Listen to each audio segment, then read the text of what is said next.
Hey, what is going on, guys? This is the SS Ultimate Goku back with another video to be doing my Attack on Titan. I think it's called the Final Chapters, Part One, English Dub Review, and this is the final part of the final season. It's really kind of hard to explain. I don't know. They really marketed this really wrong, in my opinion, because technically this is like part three of the final season, but at the same time, it's part one of like the final two episodes of part three. A lot of parts in it. It's really confusing. Yeah, I don't know. I think they should have just done a couple more episodes or really just kind of explained this better. Point being, the episode finally aired on Toonami this past Saturday into Sunday morning. I believe it is currently on Funimation as well as Crunchyroll now because it was put up on the next day. That's how it normally does. So you can watch it right now if you want to. Anyways, so this was 90 minutes. And yeah, it was long, it was intense, and there was a lot of things going on here. So they divided this into two chapters within this full-length episode. It was 90 minutes, which is basically like almost a movie essentially, without it actually being a movie. So chapter 1 was called The Rumblings. And this kind of starts off with you got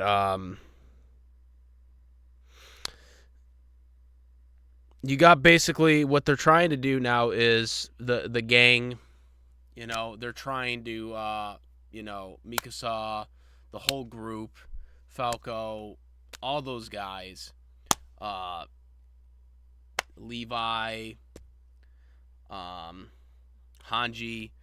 Basically their plan is to stop Eren, the rumblings. They got to stop the whole control of Zeke and stuff like that. Because the Zeke's essentially or Eren's basically controlling Zeke, essentially, his ability and whatnot.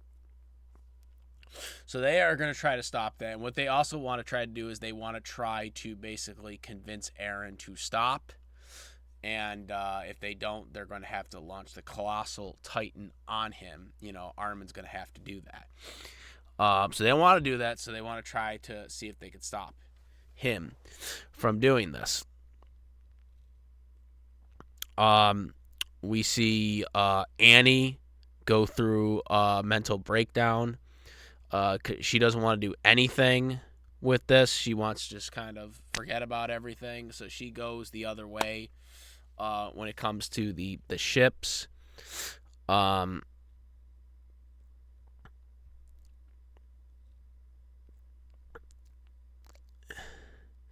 You got the parents of the people from the mainland who are just really upset about everything.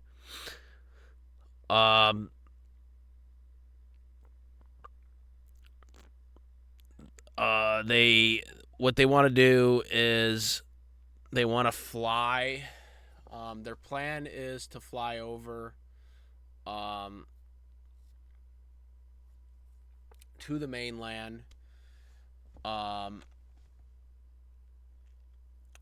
and basically what they want to do is stop Eren and the Titans because they have a bunch of colossal Titans that are coming the next day.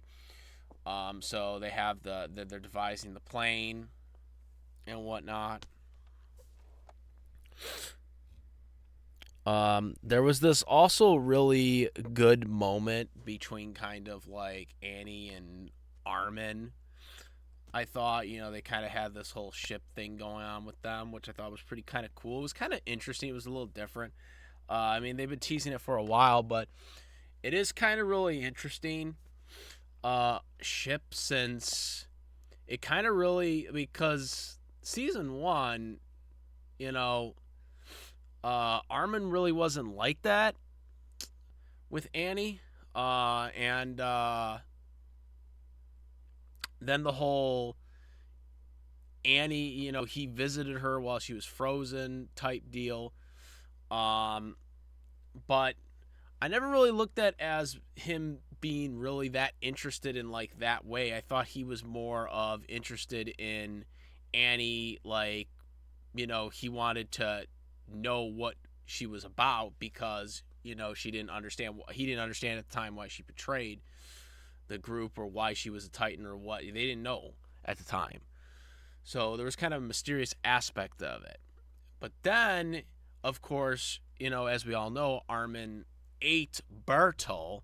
So a lot of people have theorized that by eating Bertel, not only was he able to give him the ability to live um, by becoming the Colossal Titan, but that also led to, uh, him developing feelings for Annie because he ate Bertel, who had a thing for Annie as well. I don't exactly know if that's true or not, but there's no proof to confirm or deny either way if he already had feelings for her or if it was because of Bertel, eating Bertel. But nonetheless, he has feelings for her, and Annie clearly has feelings for him. Um, and they even kind of noted that, where Mikasa even says, like, he's going to be on the battlefield with us. So you're probably not going to see him again. So they kind of hinted at that as well.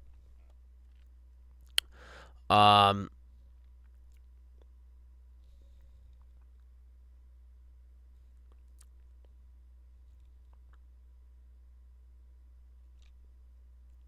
so the rumblings.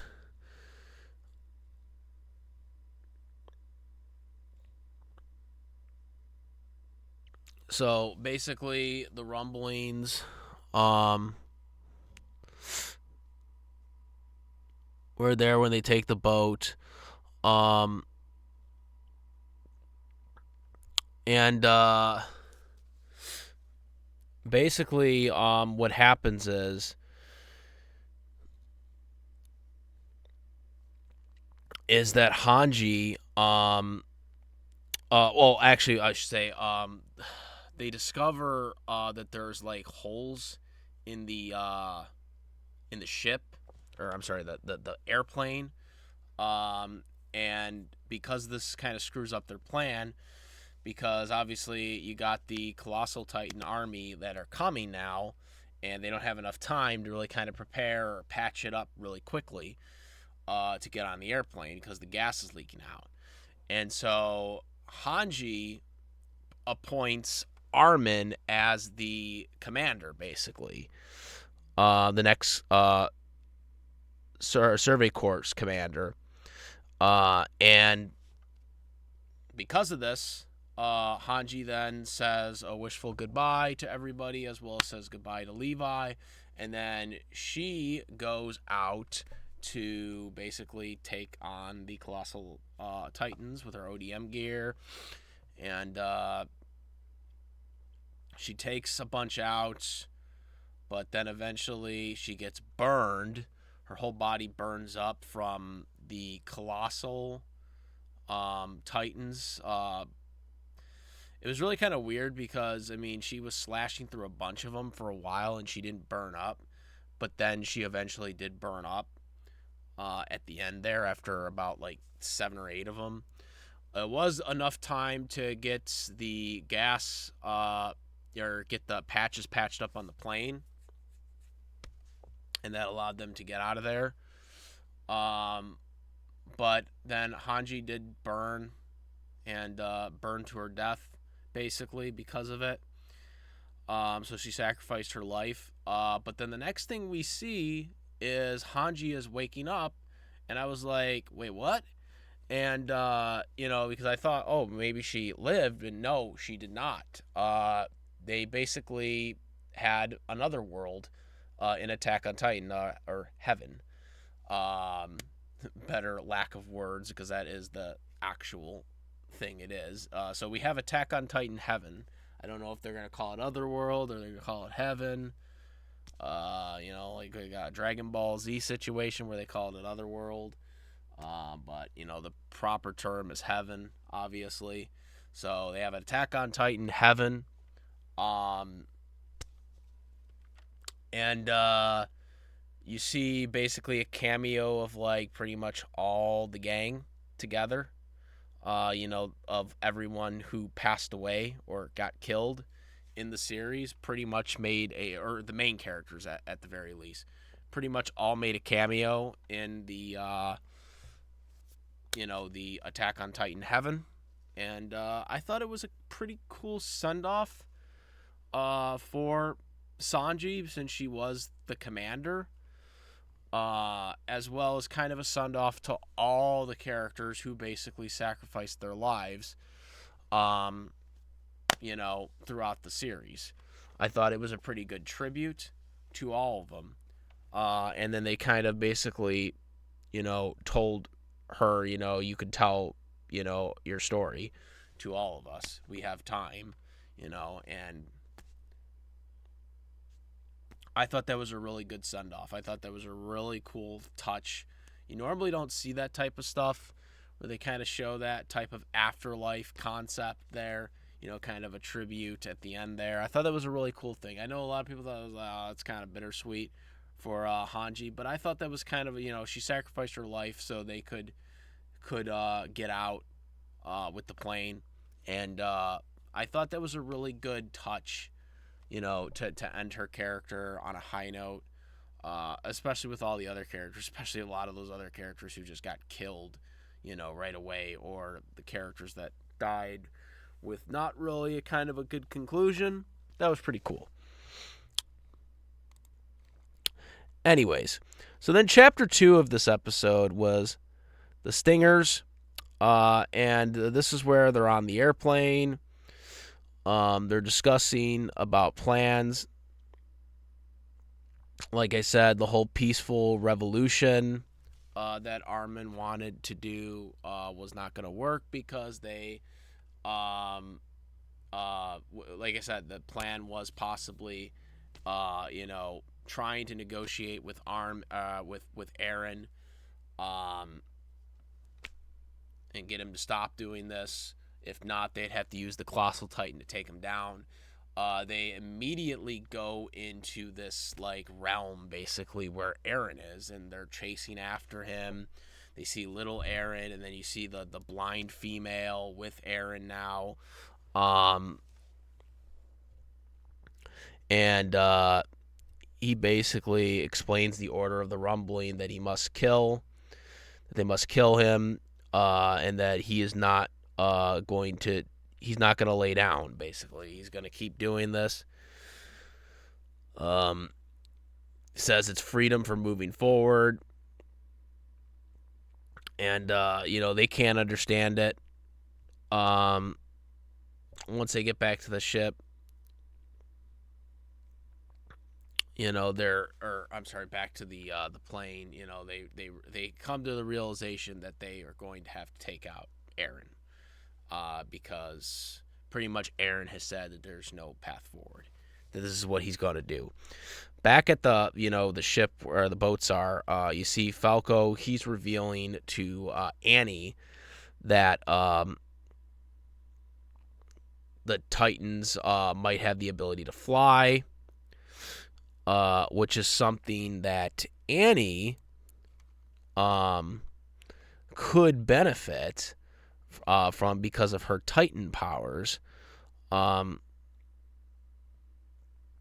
So basically, as we all know, the special ability for the female Titan can temporarily gain power of any Titan is eaten a part of. So, like, if even he has like a string of hair or something like that, she can gain the ability. So, the female Titan basically can gain the power of the founder if she gets like even the little slightest body parts of Eren's body. Like if she eats like a string of hair, for example, she would have the ability. So this is something to really note, that Annie could actually benefit by actually helping the team, basically, but she doesn't really want to, as we all know. So that was kind of an interesting thing to note.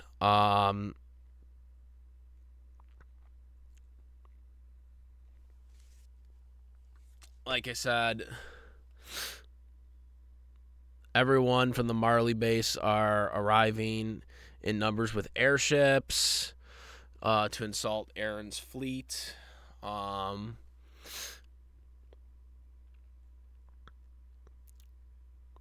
But as they go to the ships to try and take them out, the Beast Titan, which is basically being, like I said, controlled by Eren, is basically no match for it.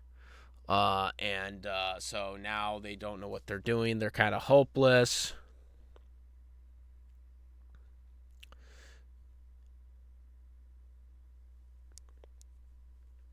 Then you have Rhina and Pisces with they transform.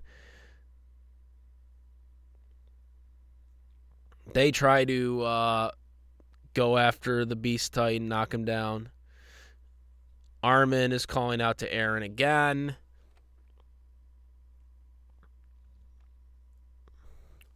And he's asking about his freedom and whatnot. And you know, the episode kind of ends like on one of those endings where it's like they don't know what's gonna happen. Like it's a very interesting like it's stuck right there where it's like they're fighting Eren and Eren is like this is it. I'm gonna do this. I don't care. So he got his mind set up. They were trying to convince him. He was not biting on it. And now we're basically at a standstill in this fight. Is basically where this fight's at. And now we're basically at the wait for part 2, which is the final episode. Apparently, because that, like I said, that's where the episode ends. But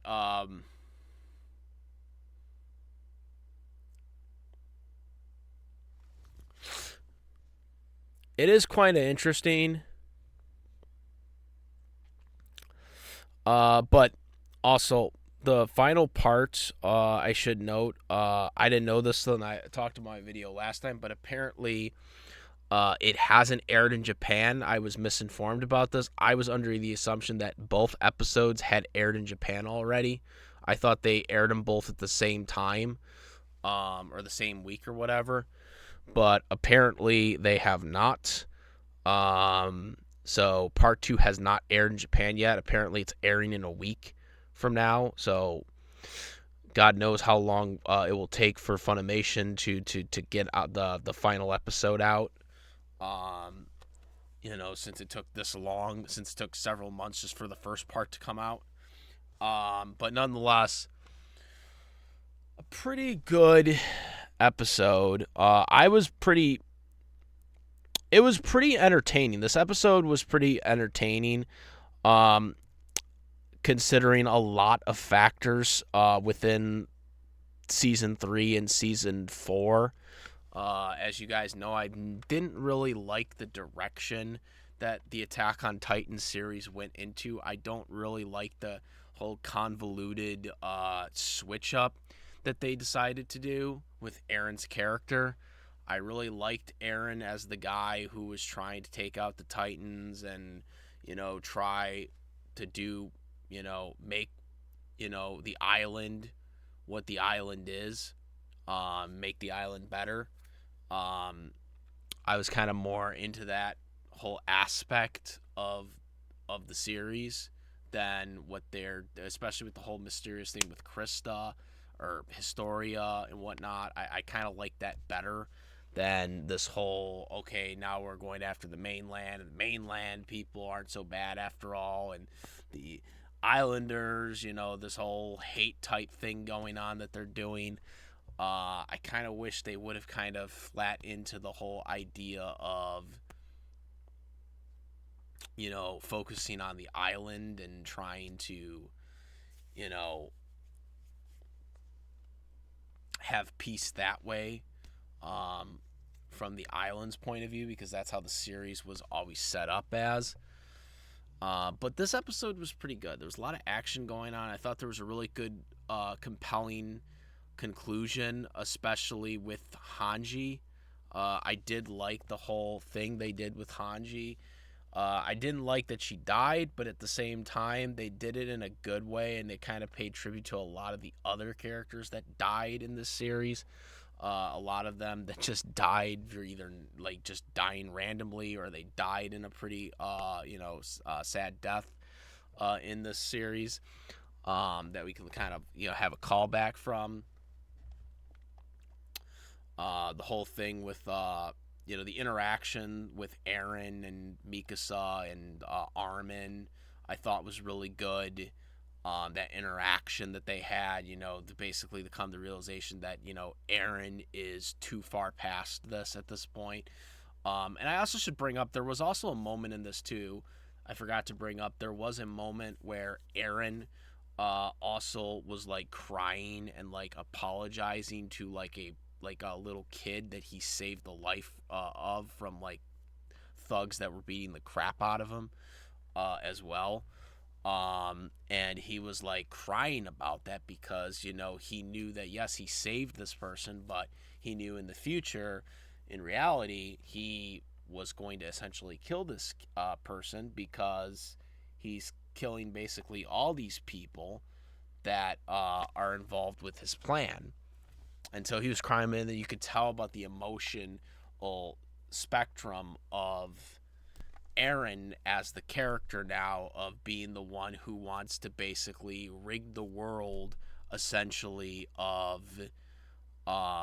everybody, so he's the enemy. So he's the enemy that everybody's targeting now, basically. The islanders and the mainlanders are basically targeting him. And so he's putting the hate on the world. So they're kind of doing like a Code Geass type ending, or at least that's what they're setting up, at least from what I'm saying. I'm not a big fan of this because, again, the direction that they were going with originally did not indicate that. I know some people are like, oh, you're a big Code Geass fan, so why would you think this ending isn't good? Or the direction that they're going with isn't good. Well, to that I would say, I don't like the concept, because the concept that they're setting up in Attack on Titan was not, in my view, the original idea. Or at least that's not how I viewed it. And I have argued with some people on this. I disagree with the concept that people have given me on this argument, but I don't see it that way. I don't see where they went from it. From the perspective that I got was, you're focusing on the Islanders. The Islanders are supposed to be the good people, and now they're turning it more into, oh, they both had equally bad issues going on. And then they turned it into this whole, Eren is now the burden person rather than being the anti-hero that he originally was being set up. Hero slash anti-hero, because he was kind of more of a hero in the beginning. But they kind of really set it up that way. I don't really like this vision that they went with. This is just my take on it. I've already argued with some people on this, so don't worry. If you disagree with me on it, that's completely fine. I've already argued with some people on this already, but that's just my take on it.